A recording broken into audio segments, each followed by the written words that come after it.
Okay. Streamlabs says it's live. Oh, there we go.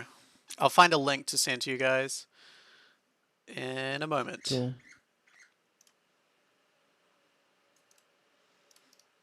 Copy URL. Bam. Okay, I'll make a tweet as well. Well, I already know your Twitch account is, so... Oh, no, this is on YouTube. I'm trying on YouTube because I'd rather have everything on one okay. platform. Fair enough.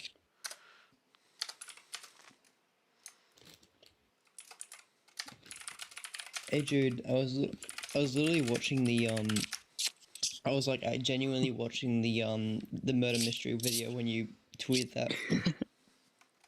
Yeah. Okay, I have tweeted and now I am very famous.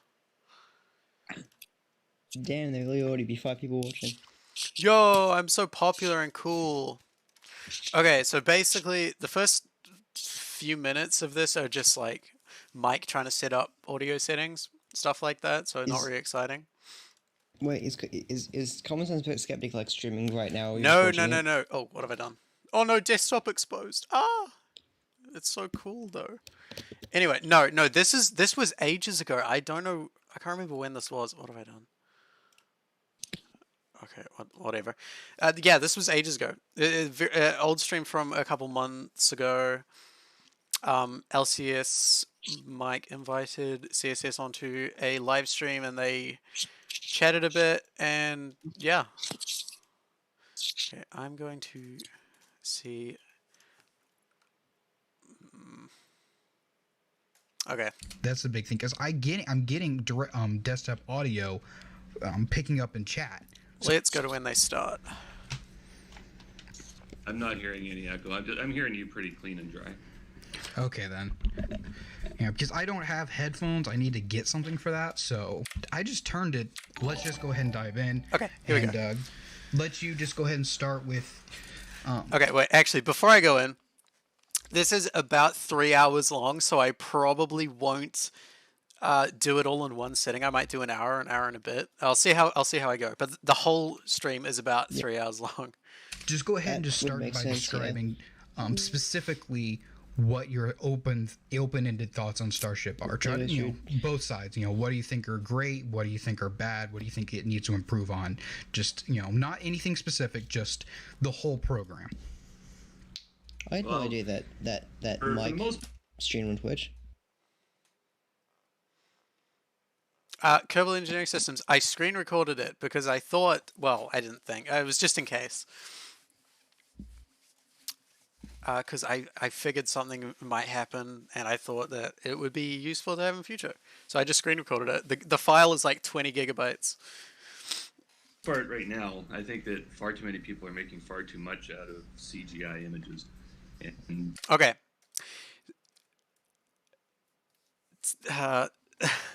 Okay. not really taking into account the actual dimensions of what's being built and that kind of thing. Which is why we started up the channel with episode 1. Just giving a brief overview of, if you take the dimensions of this ship and imagine what the floor plan of it's going to look like, can it do what Musk says it's going to do? And we find... Wait, is that typing sound in the stream or is that you? That's me. Oh, goddamn, Mike. Is your microphone too good? I gotta touch it with the sensitivity. I gotta fix the sensitivity. Okay. And that it doesn't. Instead of 100 people, maybe it can carry a dozen, 20 tops kind of thing. Look into the water requirements and the shielding requirements and the food requirements of everybody that would be going along, what they would need, how long the transit times are going to be, and really none of it adds up. Okay, so all of that stuff I cover in the video I'm working on. Right. Yes, it is saved. I will find a way to upload it. To make it so everyone can see it. Otherwise, this stream might be the only copy on YouTube of it. But I will find a way to do the whole thing. Jude, why are you talking just through the no chat thing? Just go through the YouTube chat. Oh yeah, Jude, join the YouTube thing. Right. This debate, no matter which way it goes, is going to be able to be resolved considerably once Musk starts producing actual floor plans and actual systems and proof of concept and proof of in situ production on Mars.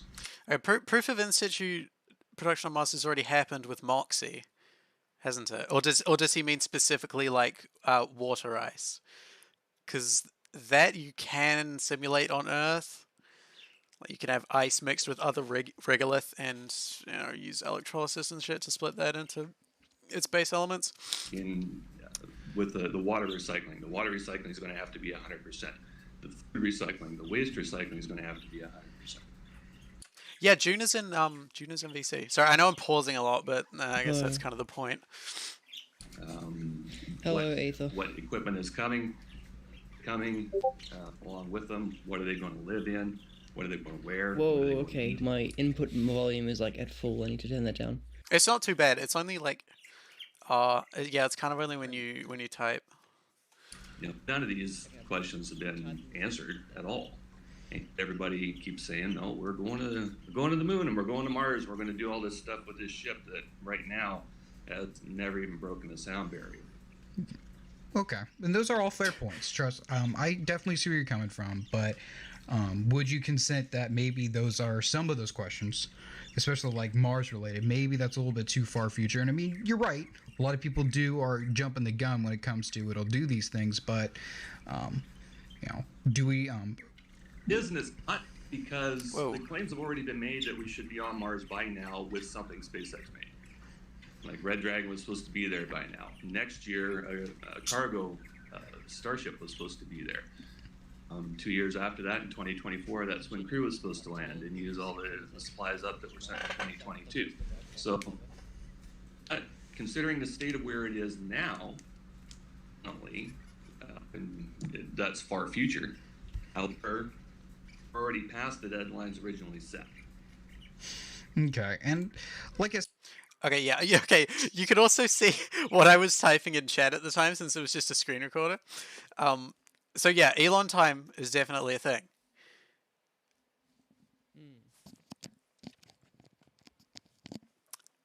I definitely understand where you're coming from. It's a lot of those just seem like it's kind of yeah, Wakerman's like I can definitely see that happening. Like even if/when Starship HLS lands on the moon, it'll be like, oh, well, it wasn't on time, or it didn't look exactly like the render.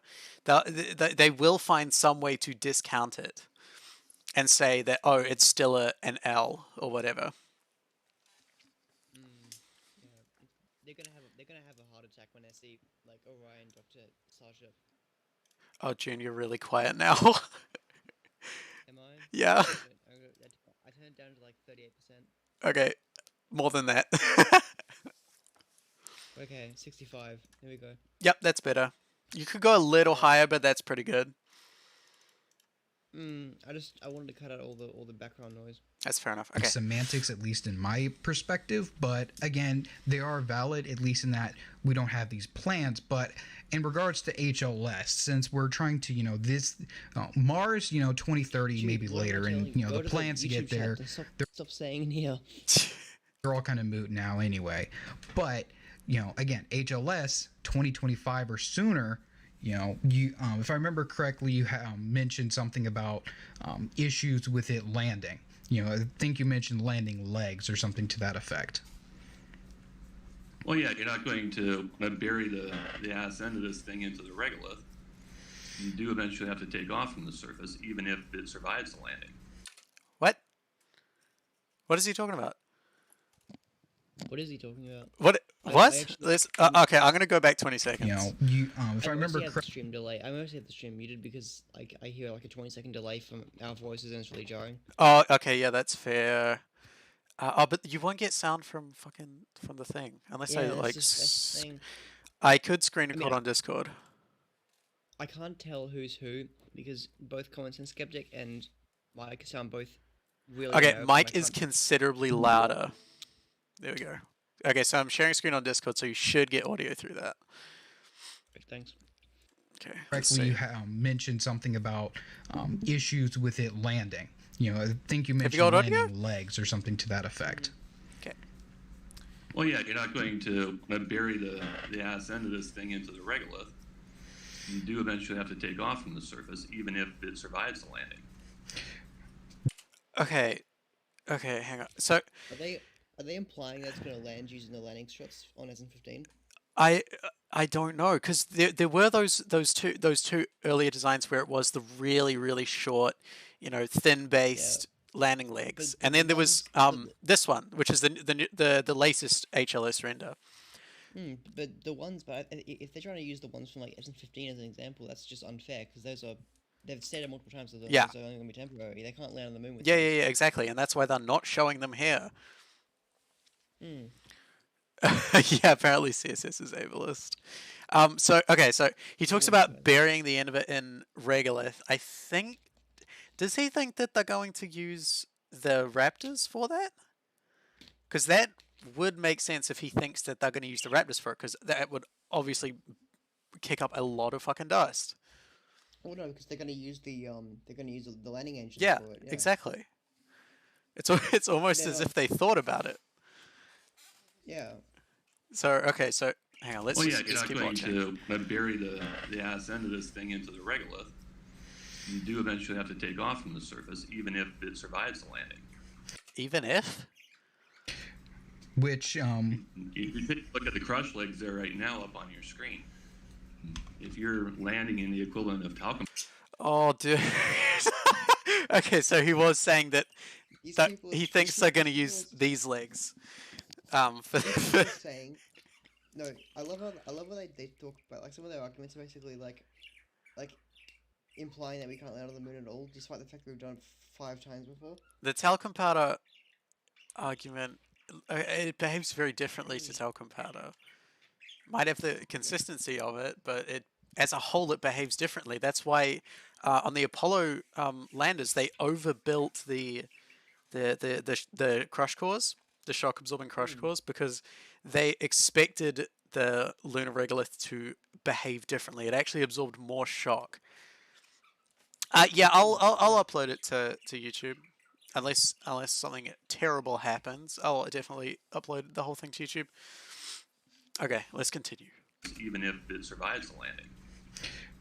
Which, if you look at the crush legs there right now up on your screen, if you're landing in the equivalent of talcum powder, and you're not going to have a stable base, and then you're dealing with a vehicle whose access port is 100 feet in the air, it's coming down by cable crane, which is not a smart move.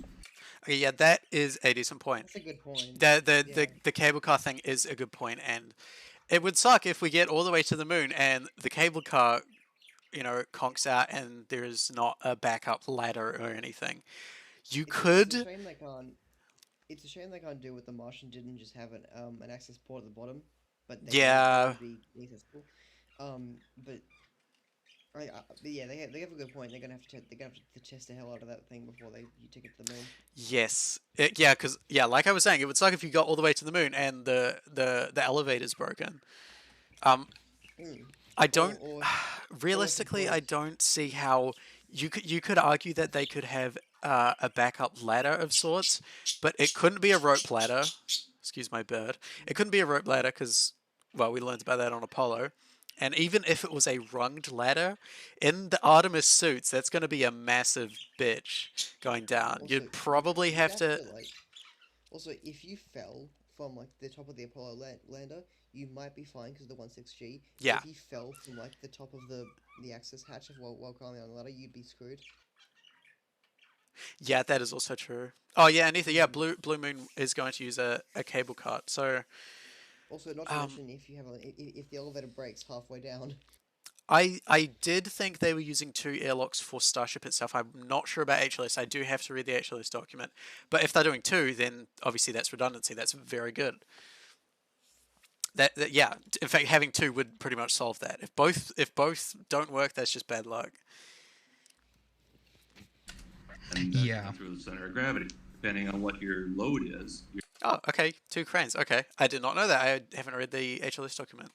Or the latest one. You're going to be taking the center of gravity outside the ship, depending on the weight of the load.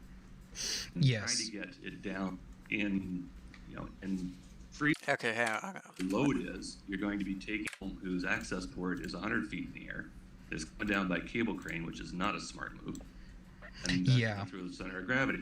Depending on what your load is, you're going to be taking the center of gravity outside the ship. Okay, so he thinks it'll tip. Yeah, you could.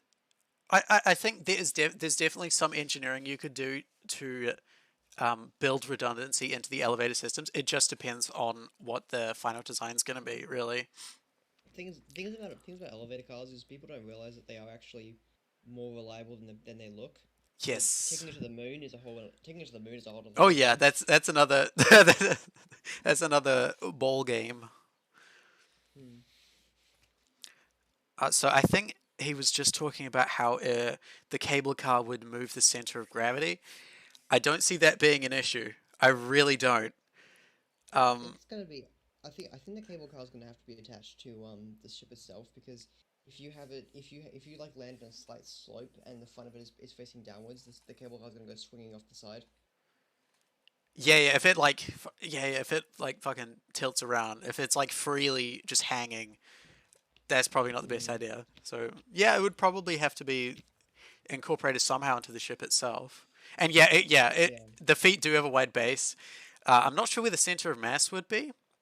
Do you think personally that they should move the airlock down to the lowest level as possible? I think they have, haven't they? Have they? Because I'll go back to the render. Okay, if you're talking about this little bit between this little black section here would probably that's where the descent engines and fuel would probably be. But if they're gonna, I don't know, maybe they could like engineer the fuel tanks in a way so that they can make like a shaft that can go down to a lower level and then access to an airlock there or something like that. But it just seems unfeasible to me that they could put it up that high. It would just seem unsafe. Yeah. Yeah. But like Kerbal Engineering says, you would need a shit ton of you'd basically have to move a huge ass boulder onto the elevator and try to lift it up to tip the thing. Like, it does have a wide base, and they're not going to be lifting heavy things, really. Or not, okay, comparatively heavy things. Down by cable crane, which is not a smart move. Okay, let's carry on. And through the center of gravity. Depending on what your load is, you're going to be taking the center of gravity outside the ship, depending on the weight of the load. And trying to get it down in, in freezing conditions, right? Open space pretty much on the moon. And did you say freezing conditions? Depending on the weight of the load. And trying to get it down in, in freezing conditions. Yes, he said okay, well, if you're in shadow, then yes. If you're in sun, it's boiling hot. That's why the suits were white. Did he really say? You're going to be taking the center of gravity outside the difference as long as you engineer it for the plus 250. Yeah, that's fine. Like, depending on the weight of the load. Yes. Okay. Common Sense Skeptic is the same guy who said that Starship would take longer to get to the Mars because it weighs more. Yeah, he did say that. Yeah. So, down. Yeah. Oh, what have I done? Okay. He's just. But we are Like and whatnot. Okay. Mentioned. I will add, from the gas into that ship so that elevator could get all the way down to the bottom. Gravity outside the ship, depending on the weight of the load. There we go. Okay. Yes. Trying to get it down in, in freezing conditions, right? Open. Why does it matter? Okay, firstly, the conditions, unless they're in shadow, are not freezing. I don't think boiling hot. hot. I don't think it matters. I don't think it could, because like if the ship as long as the ship is manufactured or designed and everything is designed to function in the plus 250 environment, it can definitely function in the minus 250 environment. Yeah, if it's designed for it, like parts of the ISS are, then what's the issue? It's the atmosphere isn't really going to affect you much. The temperature's not going to affect you much as long as you don't have an atmosphere to work with, Yeah. So long as things can't corrode or oxidize or anything. Space pretty much on the moon. And I don't know if you ever tried wrapping up an extension cord in the winter Doesn't work well. Wire cables don't work well in the cold. What? True, but it could use potentially something like chains, something more rigid. It doesn't actually have to use wire though, does it? Can use Kevlar rope? I don't know why he's comparing an extension cord to a cable car, but yeah, we'll just move on from that. Yeah, and okay. I'm no Canadian, but the extension cord thing, is that because the rubber insulation is getting colder, or because the metal is getting colder? I think it's both, or either maybe the insulation. As again, I mean, I'm Australian, so I know even less. Yeah. Could overcome that issue. Granted, you're right with those kinds of issues. However, I have heard alternative notions, of course, nothing official, but notions that they may have an internal elevator or something similar, just to circumvent such an issue. I think an internal elevator, it would be ideal, but it would also be very hard to make work. But yeah, okay. I think the best bet would be make some sort of shaft or tube with a ladder that can go down from the airlock level, not the airlock level, but from a higher level down to an airlock near the bottom, and then have an airlock down there somewhere. But they'd have to make it in a way so that they can push aside all the tanks and stuff. Yeah, but again, that would be hard to engineer, but it would be ideal. Well, I'm guessing we'll get some updates, even because NASA's obviously going to want to tell people about what they're planning to do with HLS. So I'm guessing we are going to get some communication this year in one form or another. Well, didn't wait? Give me a sec. But let's take a look at that. You have the elevator on the outside because you can't get to the bottom of the craft on the inside because that's where your propellant tanks and your rocket engines are. But have to completely redesign the ascent of that ship so that elevator could get all the way down to the bottom, inside.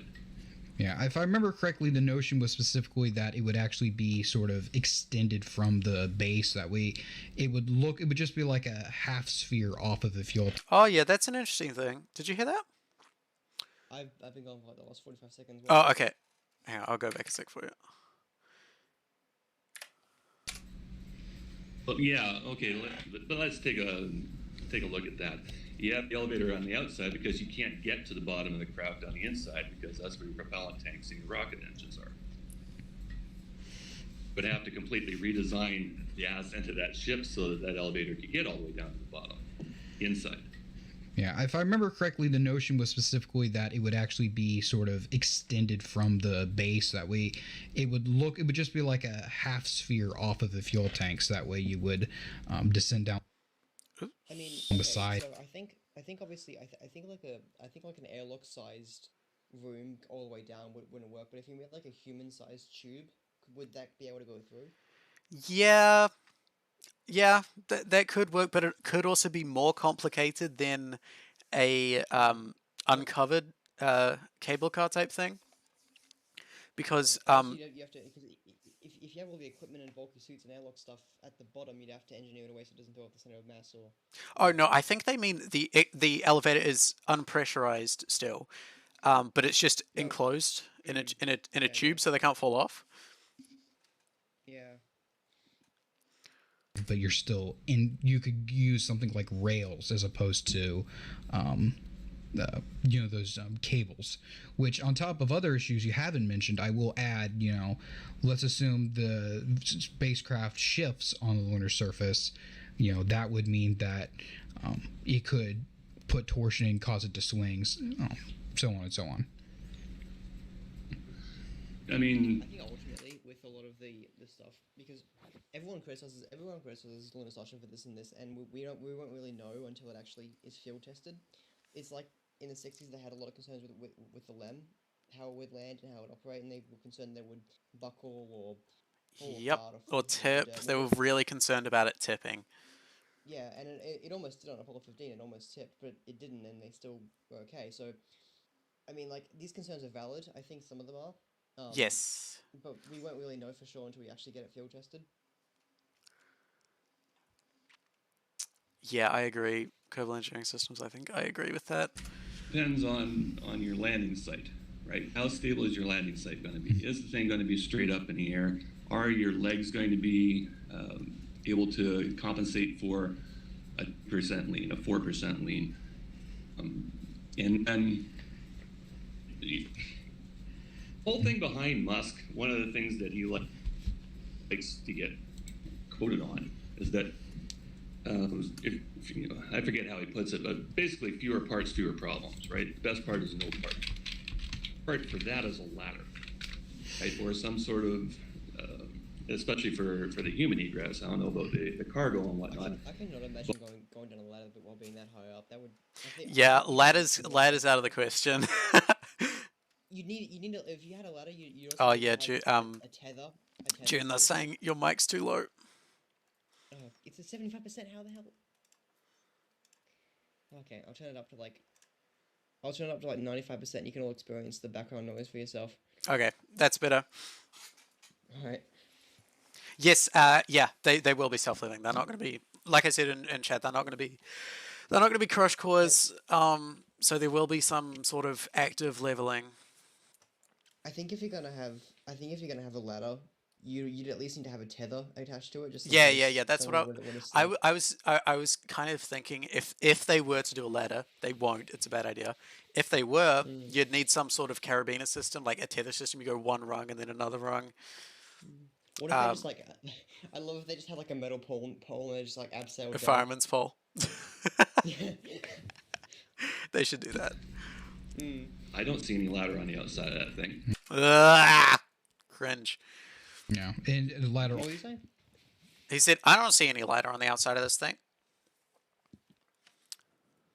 Wait, so is he basically saying I just came up with this idea and why haven't they done it yet?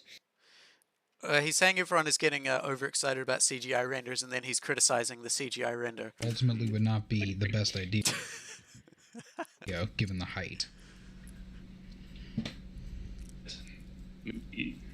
Just so much of it is taken at face value and none of it's questioned, and we got tired of going along with it. I mean, most of the guys here were Musk fans.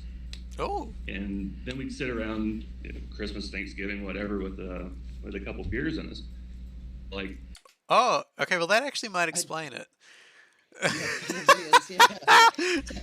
Well, what do you think about this? I've heard him sober. I don't want to know what he sounds like. Oh my! Could you fucking imagine? Racist uncle. Make any freaking sense? Well, what how about that? No, that doesn't make sense either. So those discussions when you're drunk, it might not make sense. Became debates. Those debates became episodes. And that makes sense. Imagine like starting a research paper being like, okay, so one night I was grabbing a few beers with the boys, we were getting drunk, and then I had this idea. Pitch it to NASA. Started. Episode 1 has always assumed that Musk could get this thing into orbit. Oh, the orbit. Okay. Most of the episodes have assumed that he can get this thing into orbit. And here we are, 2 years later, still not in orbit. I'm surprised they haven't mentioned the refueling chips yet. Oh, I think they get to that. Seems like it, yeah. But we are getting closer. You have to admit that we are getting much closer to that point. Don't buy that. What? Mike says we're not getting. We are getting closer. You have to admit that, and then he says, "Don't buy that" or something. So the guys don't either. But we are getting closer. You have to admit that we are getting much closer to that point. Don't buy that. So the guys don't either. It's okay, so we're not getting closer, actually. He sounds drunk right now, honestly. Yeah. Where, Hyperloop got to a certain point and then it got stalled, and the solar roofing got to a certain point and then they got stalled and they never worked. This is honestly becoming just. Oh, please excuse my bird. He's a very disobedient child. Okay, you know what's funny? I've known exactly two Kiwis in my life, and they've both, two New Zealand people in their life, and they both own birds. Yeah, we all do. I think we talked about this on my old stream. It's yeah. You get one as soon as you're born. Oh. He's really having a blast. Okay, give me one moment. Okay. Another Hyperloop. Yeah. Well. Okay. So yeah. So the stuff. So he's saying that on other Musk projects, you see progress and then it stalls. Has that happened with SpaceX? So what if they promised it hasn't been delivered? I'm not going to say on time, because basically everything they've delivered has been late. That's fine. That happens with all other companies. Just look at Boeing. They haven't even. Anyway, so Falcon 9 second stage landing, that hasn't happened. They stopped doing that. Red Dragon hasn't happened. Grey Dragon hasn't happened. I miss Red Dragon. That was such a cool concept. Yeah, it is a cool concept, but I don't know how they would pack all the life support in there for it. No, it wasn't supposed to be a crewed mission. It was just supposed to be cargo. Oh, okay. Or like well, that's easy like then. a test mission. Yeah. Yeah, Falcon 9's a failed project.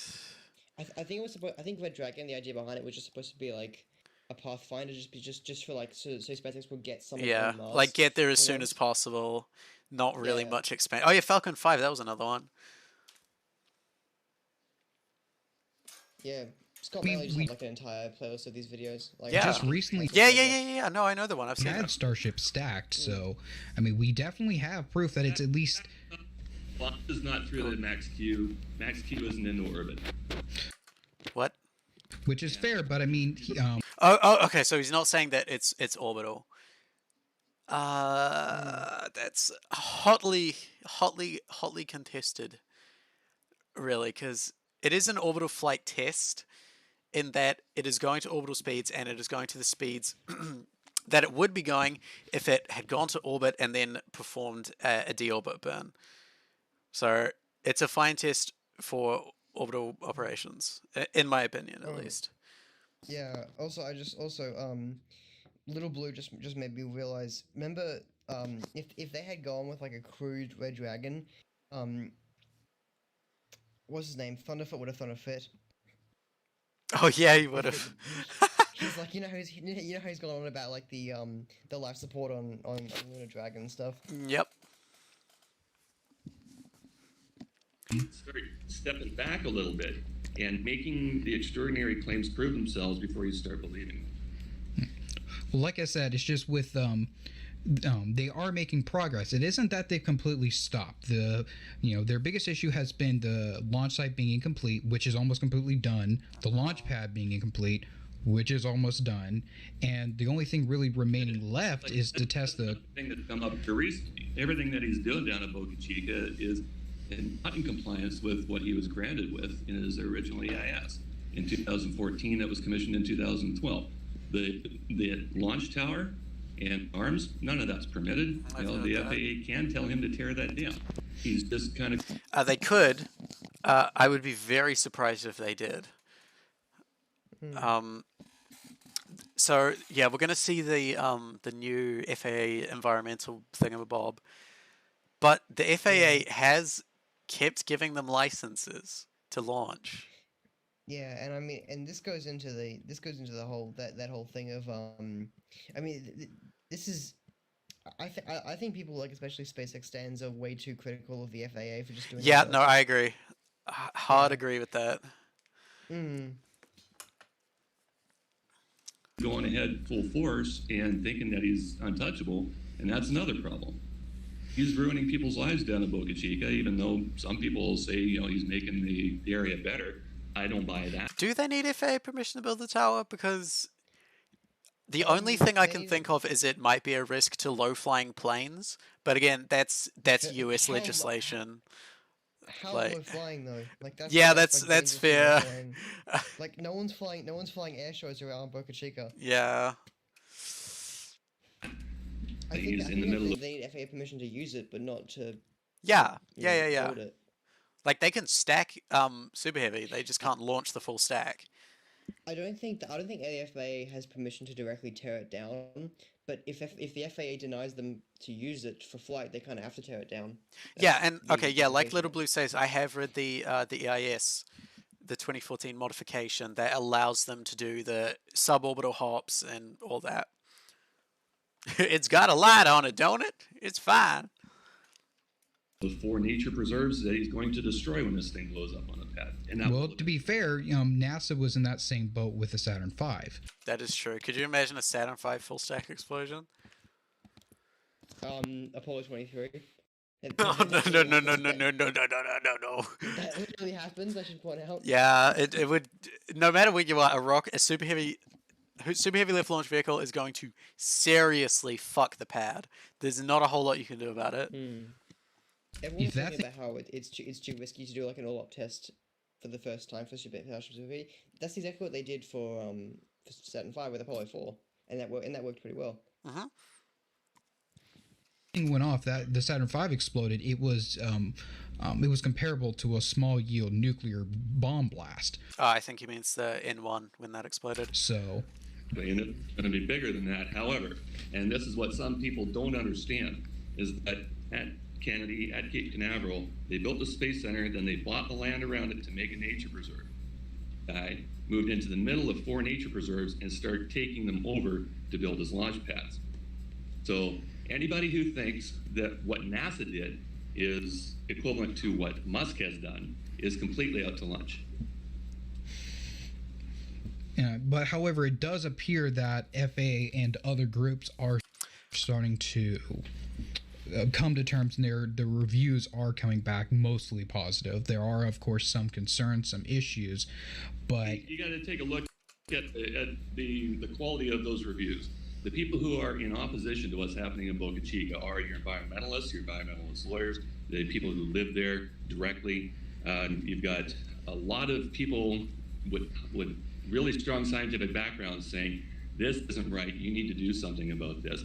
But you have on the other side, you've got more people saying, yes, I love rockets. Nobody gives a shit if you like rockets. Okay. That's not the point. The point with this... he's a little angry. I will talk about this point, by the way. I'm just going to let him finish. Draft programmatic environmental assessment, and that is telling the FAA environmental concerns they have. I like rockets, a positive environmental impact.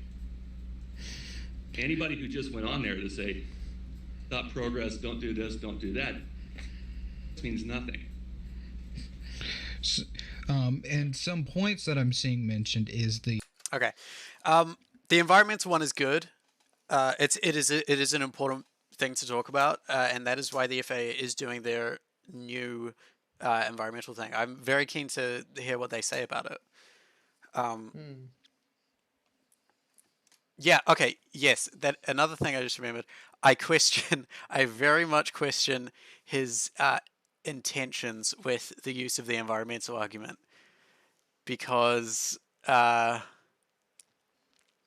he's said some interesting things about some very prominent political figures regarding that often talk about environmental issues, i.e. Greta Thunberg and others, that I will cover in my next video. I'm not plugging myself, I swear. So I do very much question his how genuinely he cares about the environment. Comments about, what about the jobs it is creating potentially? Local jobs? Nope. Get people in. I will confess that I have seen a lot of people being hired in, because even I have seen job postings down here in Florida. Did you not see the Every Astronaut video? Because they were talking about people being hired, and on rotation. I don't think I remember seeing that. Was that in one of the Musk ones? Yeah, it was in the Everyday Astronaut Starbase tour. Okay, yeah, I haven't paid much attention to that. I know I watched it, but I did not pay close attention. I haven't seen it in a while, but all I know is they mentioned that they have they've been hiring locals on 6-month rotations. Yeah, that kind of makes sense, because there's not a lot of housing infrastructure super close to the base. Like, there's only so much in Brownsville. Like, the point is they're providing jobs, and from what we can tell, the people there seem to be happy to do it. Yeah. Local engineers or constructors, and yeah. Yeah, it's cash flow through the community. Like, they're gonna go spend money at local stores and stuff like that. They're gonna rent local hotels to stay in. Yeah. Again, the fact that those job postings are remaining open for so long probably isn't a sign that too many are being successfully hired out. Just saying that the reason they're being left open is because people are on rotation, or because they need more. Yeah. Because they're expanding so quickly. That's the reason why they're staying open. Yeah.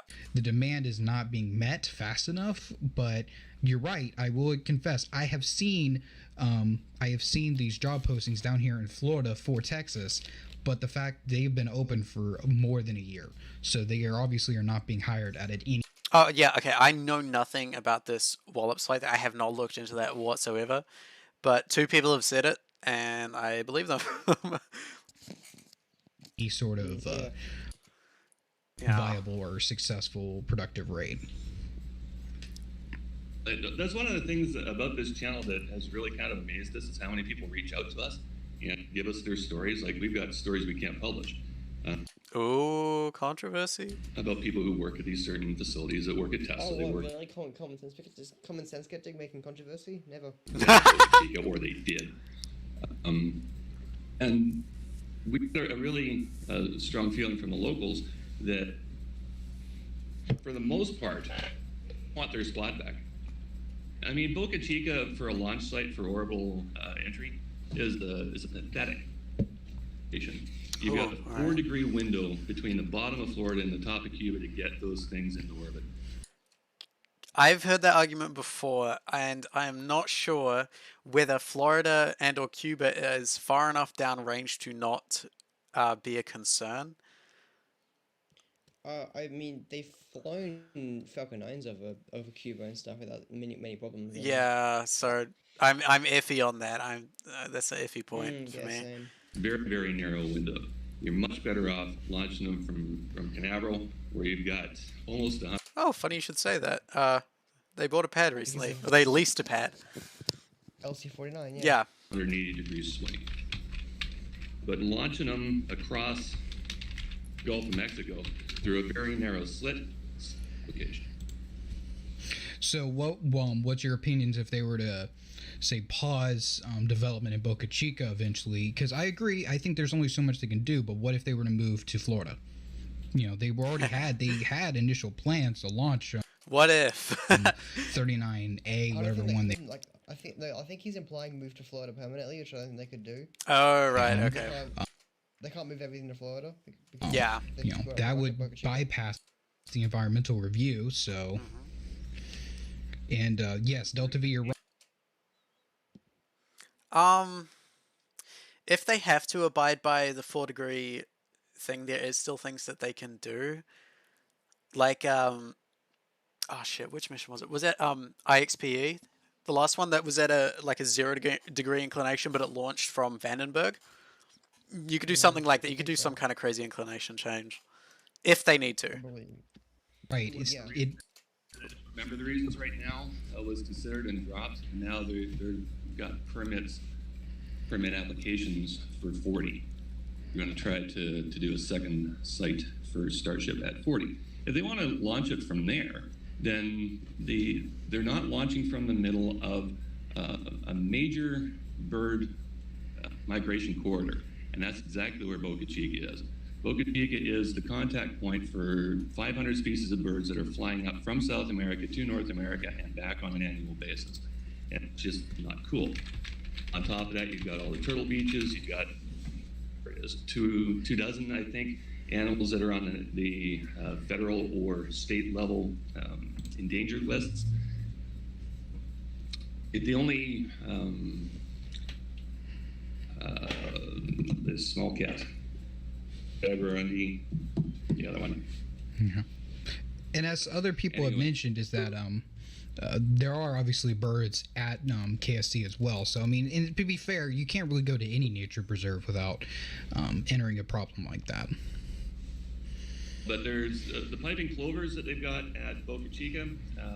They've got a birding festival there for Rio Grande, right? The Rio Grande Valley Birding Festival, and that's like a $500 million a year event, just one event. And they take excursions out to Boca Chica for the plovers. And the nest tracking at that site has dropped from over 40 to a single nest in the time that Musk has been in Boca Chica. So those particular birds, and they're critically endangered, they're in trouble. They need help. Now, another thing that happens up in Florida, Canaveral, that is not happening at Boca Chica, is they have environmentalists actively working in in the state parks around Kennedy that are keeping the stewardship of the nature preserves intact, and that's not happening at Boca Chica. In fact, when State Highway 4 gets closed down, then the environmentalists don't have access to that region anymore. And one other thing I remember from it must have been a little over a year ago when Texas was freezing over. Boca Chica was the one responsible for providing power. I remember that was being burned. They were burning their methane stores to provide power for the nearby towns, if I remember correctly. Now, I'd like to compare that to any of the hotels in Mexico. So what you're saying is... Okay. So, yeah, again, that ties in with the environmental thing, which we will have to see what the FAA thinks about that. I can't really know much on that because I didn't really know about the burning methane stores to keep Texas powered thing. Yeah. So. No, that was the thing. Yeah, they care about the turtles because they provided a generator. That's all they provided was a generator. Okay. What? Maybe okay, but maybe the solar cells. I don't know if there's an electric generator or whatever. You go to any hotel in Mexico that's shoreside, and they have an active turtle egg recovery system. They see where the turtles are laying. They take the eggs out of the sand. They go and they put them in a protected pen. When the hatchlings come out, then hotel staff take these things to the shoreside at midnight, make sure all the turtles get back into the sea safely. You don't see SpaceX doing a goddamn thing like that. Okay. But they still were providing assistance for people. They may not have taken care of the turtles, but they were providing warmth to the people in Texas that were freezing during that year. Then that has nothing to do with the environment.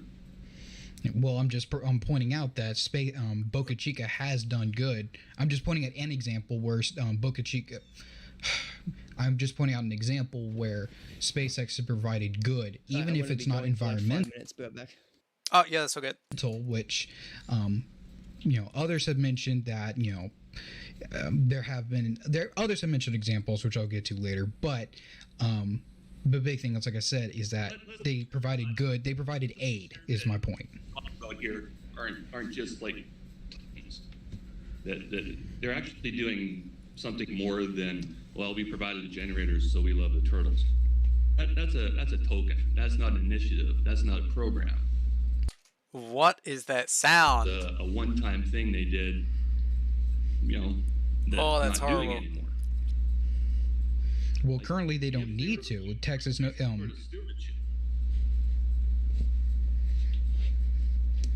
So, like I said, it's just they have done some good, and although we have seen population drops,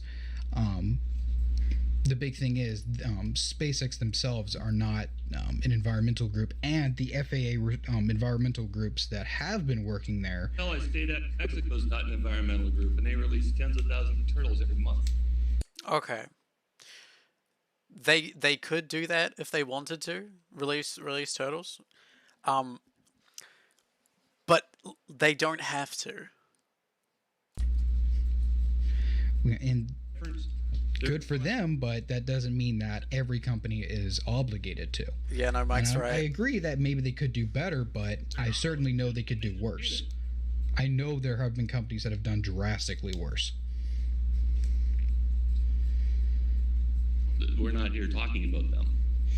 I understand. I'm just pointing out that while they have done some bad, they have done an equal amount. I could list good things, and you have right about others have mentioned they have done released turtles, although I don't have an article on that, so I can't confirm them. So Very dated.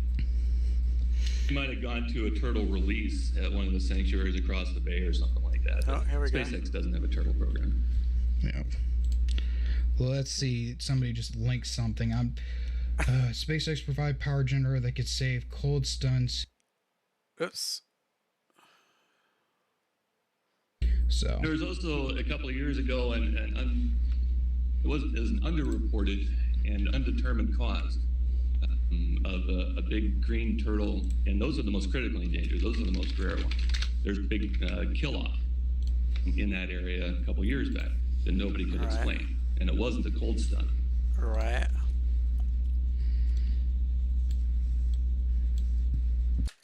Is he suggesting that SpaceX purposefully did a big kill off of endangered turtles? Anyway, so, but if we want to get off environment for a moment, go back to HLS. Hopefully that's readable. Anyway, if we go back to HLS, one of your biggest concerns I remember you saying is that that it actually being able to settle into the regolith. So what's your concern in specifics with the regolith? Oh, okay. Going back to lunar shit. The ability of it. You don't see Musk launching any of these vehicles from the beach. Reinforced concrete pads, and they're landing on reinforced concrete pads. They're actually launching from. Sorry, they're actually launching from steel little test stands at the moment, but they will be launching from a big steel milk stool. So they're landing in reinforced concrete pads. Okay. In the pad? Are they still wet? What is he talking about? Which is fair. But I would like to point out that NASA did do testing back in the 60s. Sadly, the YouTube video specifically of the testing has since been either unlisted, deleted, something or other.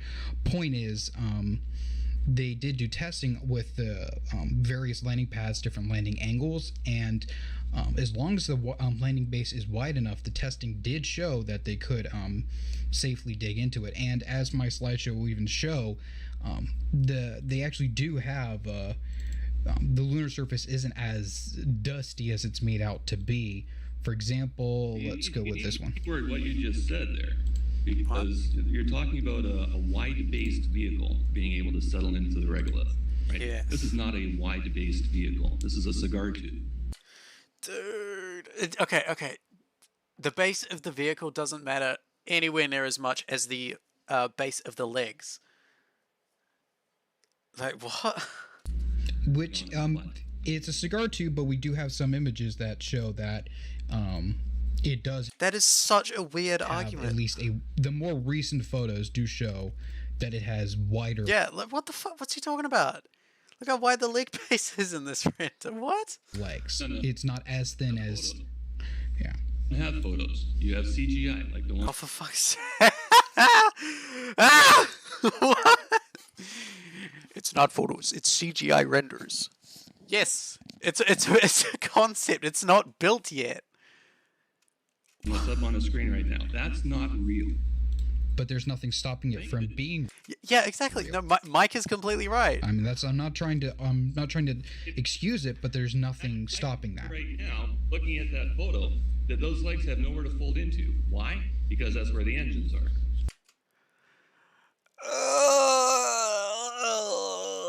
Okay. One moment. That's where the engines are. That's where the engines are. We all know that there's no room under the skirt of Starship. They could just simply extend. Also, that is a good point in chat. Falcon 9 landing legs fold flat against the rocket. The shock absorbers are completely contained in the shape of the actual legs. Backwards, they could be telescopic.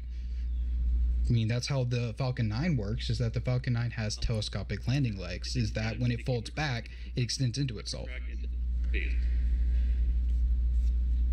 Sorry, The Falcon 9 works, is that the Falcon 9 has telescopic landing legs, is that when it folds back, it extends into itself. It's like, you got the legs coming out of there. Great. You know what else I've seen coming out of there? Giant solar panels. Well, okay, yeah, and with the solar panels, I find the solar panel argument very, very, very, very strange. Hang on, I'm going to get a picture of the Starship skirt. Let's see. Let's get. Oh, these are all old ones. That's annoying.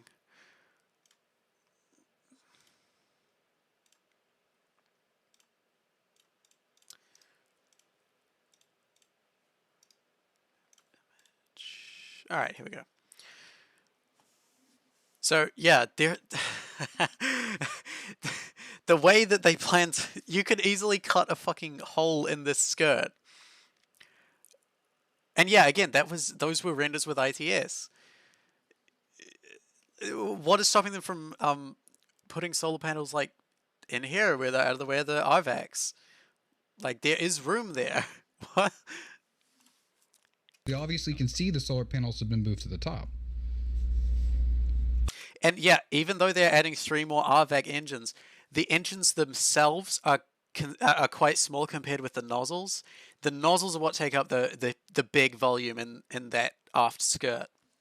But up near the fuel tank, there's still quite a bit of unused volume. This is the most recent. That's why I specifically chose this image, is that because it's the most recent official.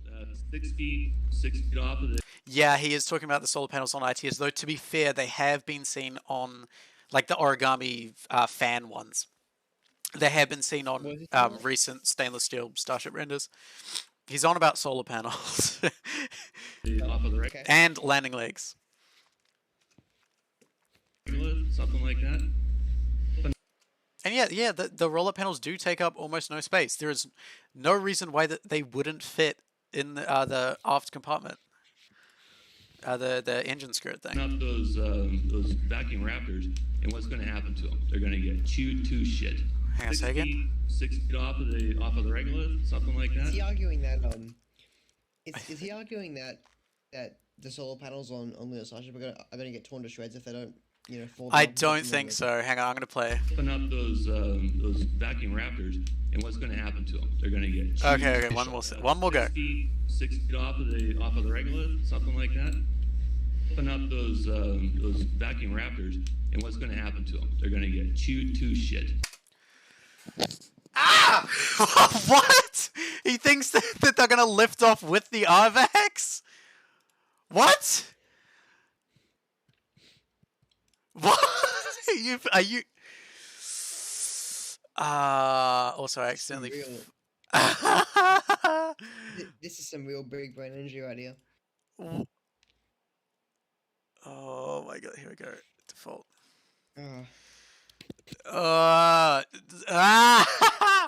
No. Does he not realize that they know that the RVACs would be fucked if they were turned on close to the lunar regolith, and that they've thought about that, and that is why they have lunar engines. Yes, I'll go back. Have a listen. Hold on a fucking minute. So he's saying that a feature they've already ruled out as being a thing is gonna be bad. Fucking. This is the most recent. That's why I specifically chose this image, is that because it's the most recent official. 6 feet off of the regolith, something like that. Open up those vacuum raptors, and what's going to happen to them? They're going to get chewed to shit. What do I say? What do I say to that? He doesn't know what he's talking about. That's ridiculous. Okay, so if there was solar panels, I'm not sure if he's talking about solar panels getting ripped to shit or the RVAC engines getting ripped to shit.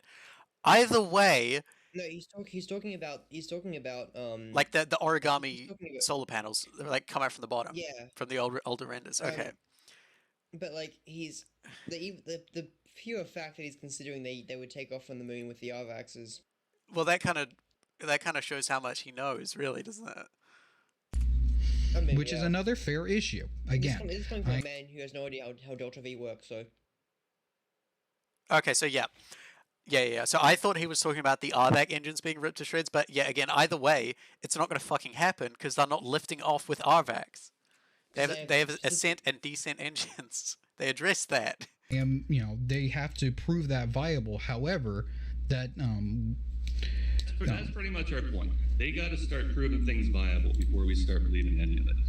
There's a lot of people out there. They need this to happen. They need to believe in something. They want to be part of the next lunar landing generation, because not much has happened in space during our lifetime other than on the ISS. There hasn't been a whole lot for people to get excited about. They need something to get excited about, so they get excited about this.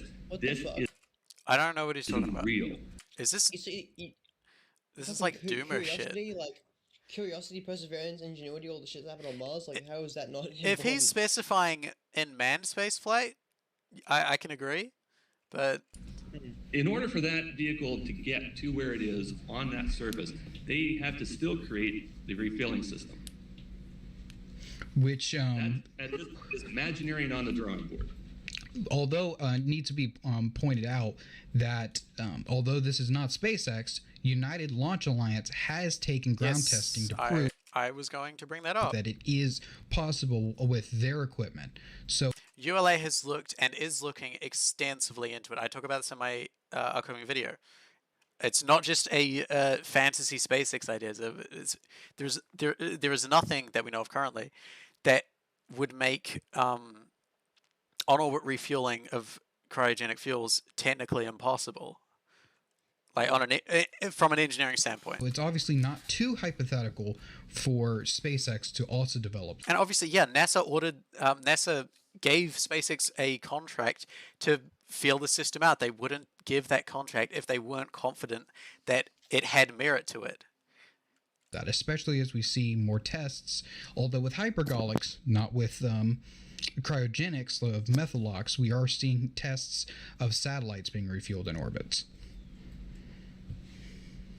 Not to the tune of 1,200 tons. Yes, and that is, yes, and somebody else is mentioning that they have landing engines further up, but I will consent that we aren't entirely certain with this exact render if those engines are still doing that. There are 3 circles that seem to indicate that there are engines higher up, but no, there are engines higher up. We don't have. I think that's giving too much credit to CSS there. I keep it 50-50 if it's actually going to be higher up. The nose cone. They plan on landing this thing. Yeah. What? Okay. We don't have. I keep it 50-50 if it's actually going to be higher up. The nose cone. They plan on landing this thing. Yeah. What? I see them having enough energy to get it back off of the surface. Oh, dude, you don't see them having enough energy. You don't see them having enough energy to get them back off the surface. Okay.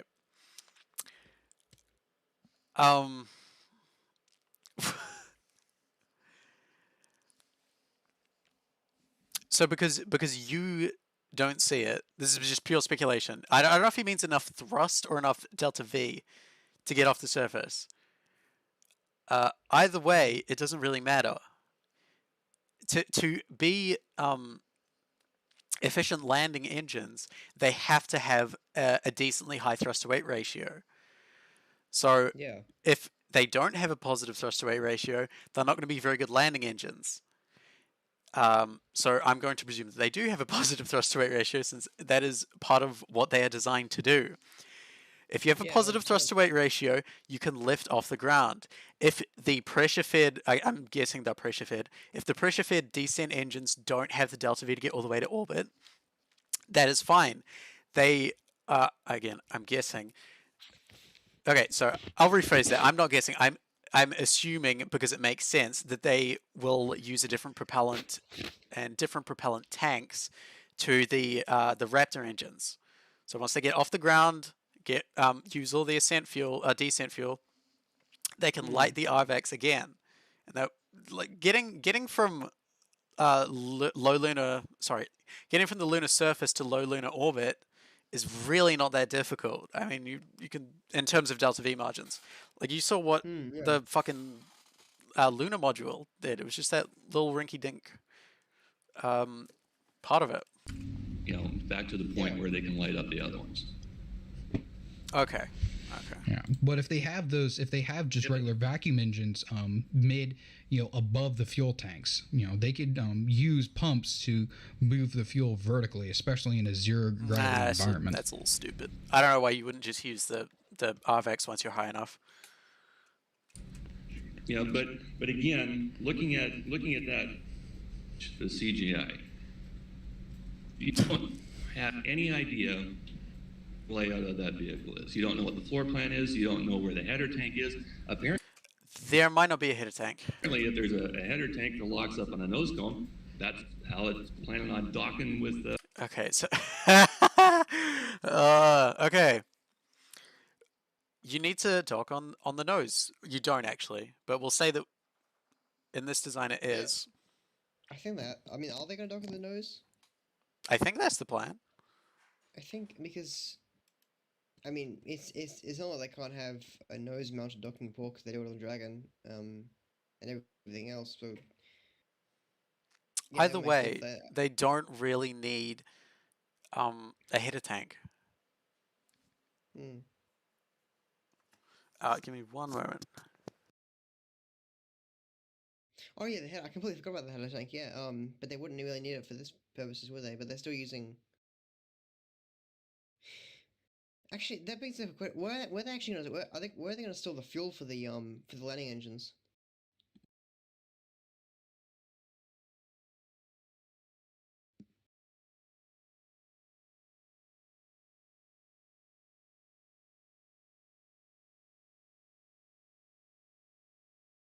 That's true.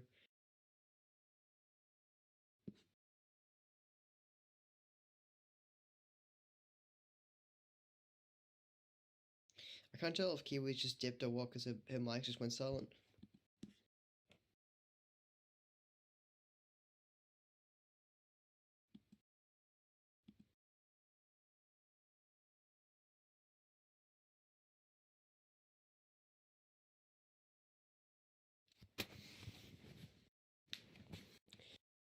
Okay, well, I guess I'm taking over the stream. Hello, guys.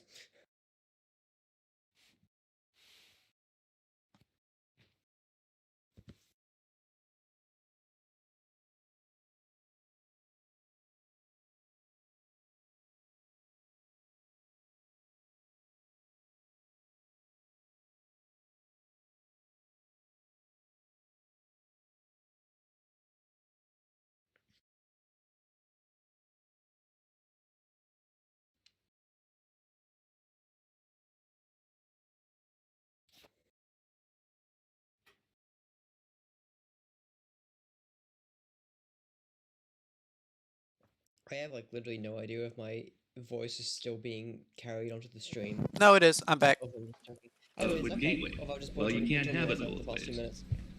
Well, there also have been That's conceptions fine. that Leading any further in any of these machines, whether it's this, whether it's the tanker, whether it's the garbage collector scow that he wanted to make it a couple of months ago, whether it's the one going to Mars, we need to start seeing floor plans, not artist renderings, not artist concepts, actual floor plans. And that way we can start dissecting and say, you know what, you've got a life support system here because they don't have a life support system. Oh, you can only hear me because June was not talking, I think. Suitable for a craft this big, you know, they got it for When I'm not talking, people can't hear me. Dragon. That's not going to scale up. Nothing's going to scale up from Dragon to Starship. All right. what if they were to? Here's a question: what if they were to redesign Yeah, Dragon? if Kiwi died Oh, in this the is middle of the stream, stupid. that would have been pretty good.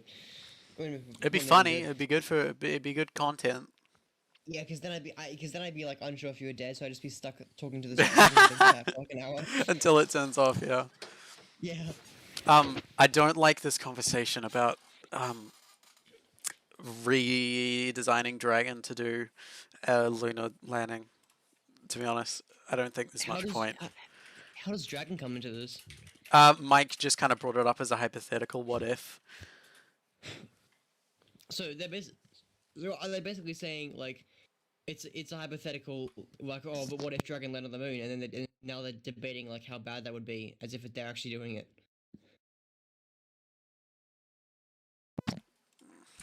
Since technically it started with the propulsive landing mechanism, if they were to extend, say, replace the trunk with a fuel tank and legs, what would be the prevention there? I'm not following the question. I'm just hypothetical. Me neither. If they were to modify Not Dragon either. 2, Same. replace the trunk with a fuel tank, since it was already designed to land on Earth, if you remember, what would stop it from them from using that? Dragons aren't. The crew dragons land in the water. Yes. That's not what Mike is saying, though. But they were proposed to use, and they even did hover tests. So it does have a sufficient TWR in the What type of ability. dust cloud did they pick? What? Then we're dealing with regolith and dust again. Oh, dude. Dust is a problem on which dust is only significant with the higher thrust. It wouldn't be that much of an issue with Super Dracos. Like, with the lower thrust of the only way you test that is to start hovering over talcum powder or a bed of flour or something like that. Something with the same texture as what you're dealing with on the moon. Fuck me. You're going to wind up with pockets of dust. In those pockets of dust, you're going to probably have more solid bedrock. If you blast away all the dust and you're left with uneven bedrock, thing goes over. Yeah. Okay, again, I don't get this argument. This whole lunar regolith argument, I really don't get.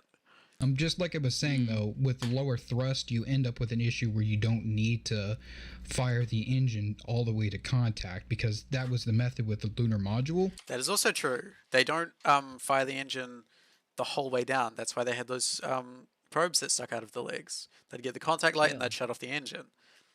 And let it just fall freely. Is that they could actually... Would Starship have something similar? Would Starship be similar? Would they just... Because they can't... Obviously they wouldn't be able to cut it off the engines mid-air, but would it have like some sort of similar contact probes?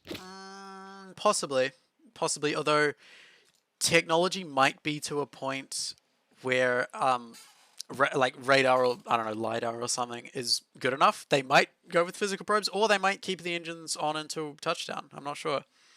They could just have physical probes for redundancy. Yeah, no, that's true. Cut the engine up to 3 seconds early to prevent dust blowback into the engines. Makes sense, but that's not what they're planning. He doesn't know that that's not what they're planning. Which is fair, but if they were to say fire the engines, they could. Oh my god, I'm really fucking good.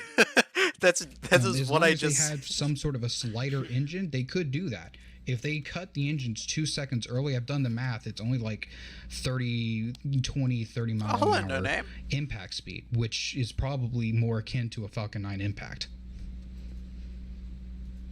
When it's touched down on a bar. Yes, and that's roughly what we see with a Falcon 9, is that the impact speeds are, again, it's a minor car crash, a very minor car crash, which the crush course we see...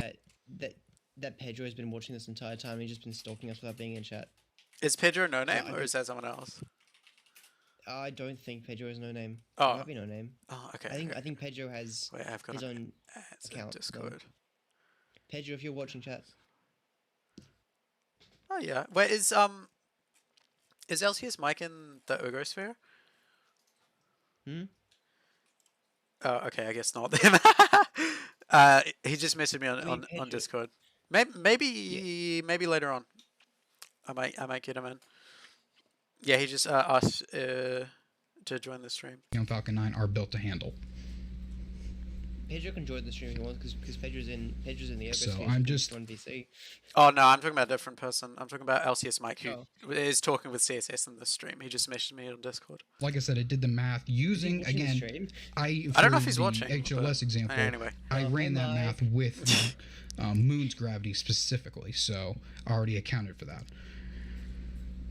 And before you ask, because you should be able to get a dragon head towards the moon without 14 refilling stops. And to that, again, I can't really argue that, seeing as we are looking. I've heard numbers ranging from 7 to 8 to 16. So that the other person talking. Sorry. The other person talking is June. Okay,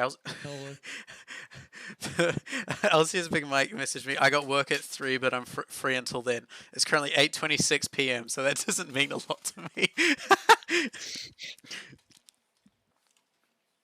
It's a fair point, but at the same time, right now, almost as far as I'm aware of, all 3 landers require some form of refueling. We assumed that by the time the Starship upper stage got into orbit, that it had only gone through half of the fuel that they had on board, half of the propellant. So we said, I need to have 6 tankers go up there to refill everything. People lost their minds. And now, Musk and the GAO, their report on it, is going to be up to 14. So go ahead and lose your minds. Numbers are numbers.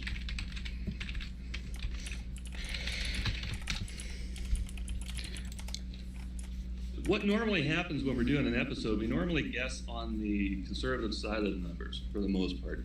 And so people are talking about it, and the conservative numbers that we're using are actually a lot more drastic when people are get more sources. So here's something I'm seeing is. You finish. It's pretty much done. Okay. Well, just the one question is, are you arguing that Starship couldn't reach orbit in its current configuration? Is just it couldn't get there at all right now? Right now, could they launch today and get into orbit? No. Well, with the current design, let me rephrase that. With SN20 and Booster 4, once they get proper engines installed, could that vehicle enter a full orbit? It's not going to get off the pad the way that it is right now. And for that... What was that? Do you hear his mic just then? It just like went really echoey. Oh, yeah, it's the audio is a little bit scuffed sometimes. Yeah, I know. I find it funny how it just went from like ethereal godlike voice. Ethereal godlike. Okay, talking about tankers. I'm probably not the right person to ask. I'm going to put an @ in Twitter of someone who is really knowledgeable on all of that. And yeah, Raptor 2 kind of complicates things, and then they're talking about changing the capacity of the main tank. So the number of, again, then there's stuff like they're talking about a depot as well. There's a lot of guessing when it comes to the amount of starships it would take to refuel a lunar starship. Say either. That is, even if Lord June, and I really wish that kind of status was ready to go up, even if the ship itself was perfect, with nobody here, but still, is agreeing to. You need a deluge system. Deluge system needs a desalinization plant. Desalinization plant needs a power plant. Power plant needs a gas line. Did you say gaslight? to Boca Chica, the pipeline. Gaslight. You can't get that off of the pad without. Okay, hang on. It was ready to go up, even if the ship itself was perfect, which nobody here is agreeing to. You need a deluge system. Deluge system needs a desalinization plant. Desalinization plant needs a power plant. Yeah, this is a weird argument as well. The talking about the deluge system. Because like I said in chat here in a second, a gas line. Idiot forgets water trucks exist. The pipeline. You can't get that off of the pad without a deluge system. The vibrations coming back off of the pad will rip the ass out of it. Well, we'll certainly see that since they have a static fire coming within the next month, and I assume that they're not going to. I mean, we have, like you said, we only can go with assumptions that. Excited about those static fires? They're farts. They're not. They don't prove anything. Okay, what? Who what the fuck who was talking about static fires? What's he on about? Prove the engines ignite. Is he comparing the RVAX to a Raptor sea level static fire on Earth's surface rather than the moon surface? I have no idea. He's kind of on a tangent at the moment. Shut up. They don't prove any sort of damage load on on reinforced pad. They shut them off before any of that. In fact, sometimes they don't even shut them off quick enough. How many Raptors have they had to replace after rocks and bits got blasted up into it and they shattered the holes on them? Okay, that's a interesting point. Those were test pads, and I think recently they have changed the pads so that they're stronger, obviously. I know they repaved the whole landing pad, not a launch pad, the landing pad after one of the early crashes. Yeah. But the pads are pretty sturdy these days in terms of like not coming apart after static fires. And even if they weren't, the orbital mount is not is not the same as the suborbital test pads. Those are very close to the ground in comparison.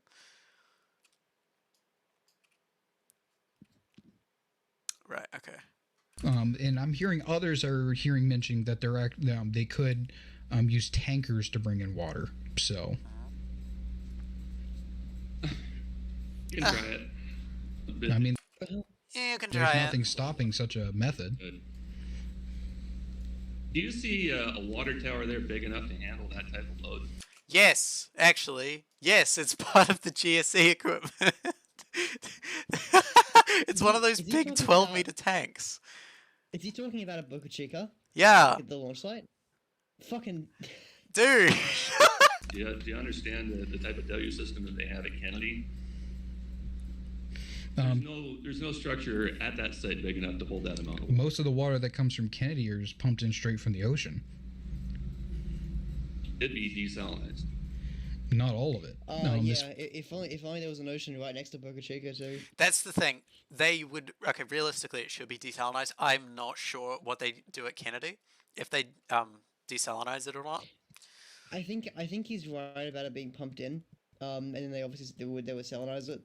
Yeah. But Especially the emergency water pumps that they use come from just straight ocean tanks. Okay, yeah, emergency. An emergency that makes sense to just use seawater. If you're into emergency, if you actually want, if you're in an emergency system, that's a little bit different because you need anything at your disposal to seize the emergency. However, Bye, you later. Ether. You watch the rest Bye. because I will upload it. if you want no damage being done by fired up salt on your equipment, you need to go with fresh water. Well, I am hearing that they have a GSC tank specifically for water now. Again, I don't follow that, so I'm obviously having to rely on chat for that one. yes, they do. Because here's the deal, okay? I don't know how many tanks it was. I say in chat here 2 of them. I don't know. I don't know. That could be bullshit. If that I system mean, works, they have the main 8. They have the main 8 GSC tanks. Yeah, They're- I'm gonna they're Google it. for water. Probably like maybe I think maybe like 2 of them are for water, and then the rest. Yeah, and I know are- that the water ones are the big, like they're not the 9-meter segments. They're the big outer coating, the 12-meter ring Yeah. segments. Which is which? I don't know. Okay, I know at least one is 2 GC. Yeah, I think at least. Okay, let me see. I think I stumbled upon a diagram here. Yeah, one of them is a water tank. Okay, One of the yeah. main 8 is a water tank. And the rest are GSC. So yeah. it's like all these guys are saying, if that system's going to work, then all the stuff that they have in their DPEA is unnecessary. They don't need the plant. They don't need the desalinization plant. They don't need the deluge system. They don't need the power The plant. guy you mentioned earlier, Neo, he posted. I'll just send this. He posted a diagram of the water tanks. I'll just post that in chat. Let's see. Which chat? General? Yeah, the YouTube chat. Oh, okay.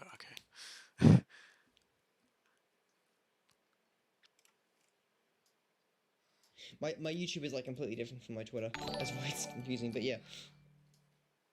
What the fuck was that notification? Okay, I don't know what that notification was for. That sounds like a Twitch notification. Yeah, well, no, it's a Streamlabs one. I don't know what it was for, sorry.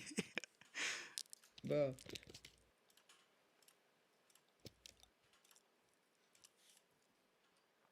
So yeah, they have like a single let me see. They have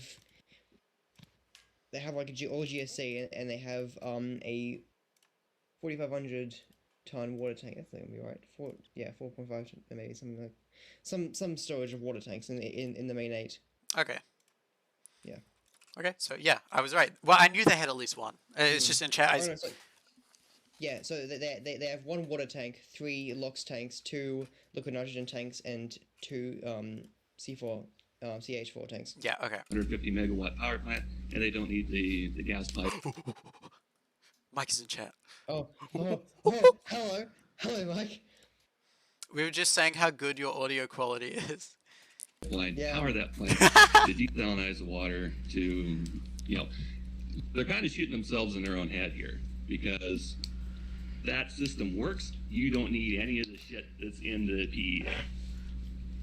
Why does he swear so much?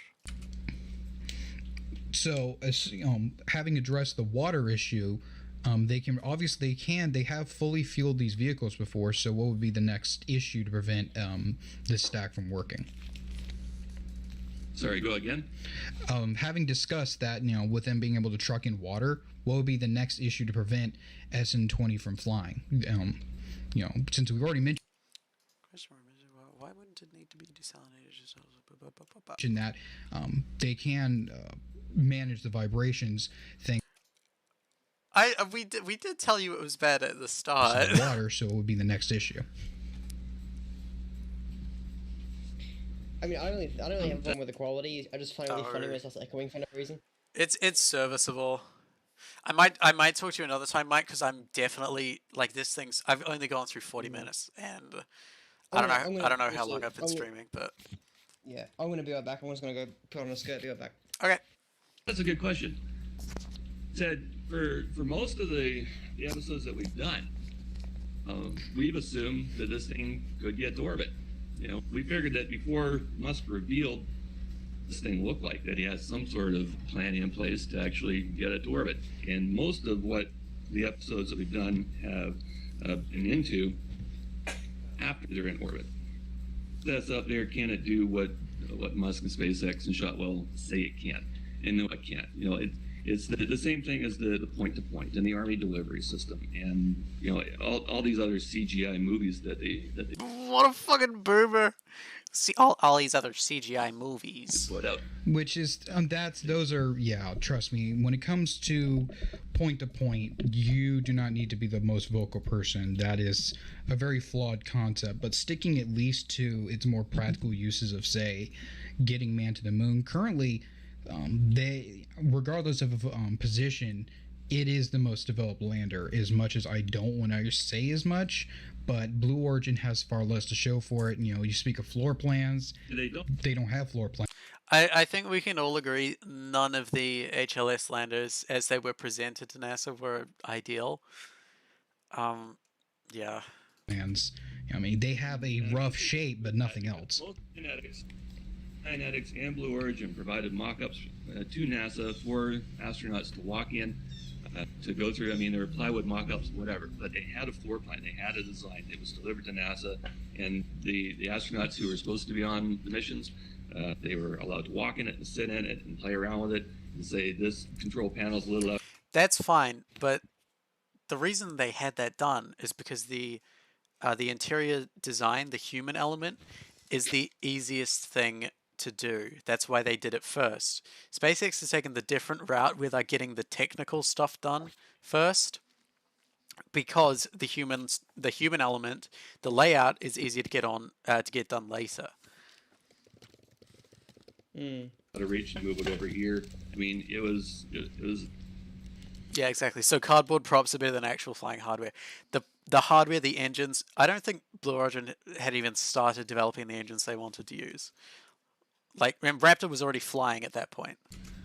He delivered a vision of what it was that they were trying to build.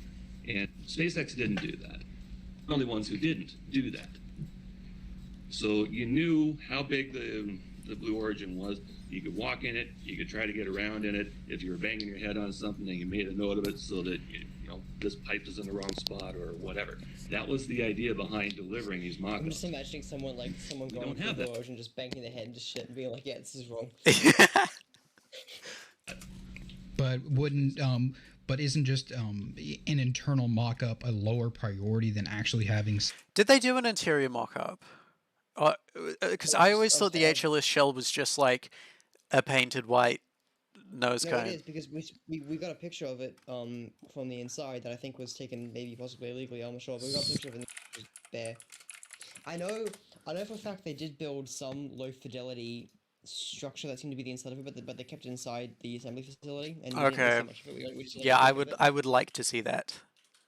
But it was like a while ago, and it's probably been destroyed or taken down now. Like the yeah, I would like to see pictures of the interior mock-up under the HLS shell. Say working I engine. think it was like maybe an investor, or maybe one of the investors or one of the workers who were visiting. They took a photo from inside the shell.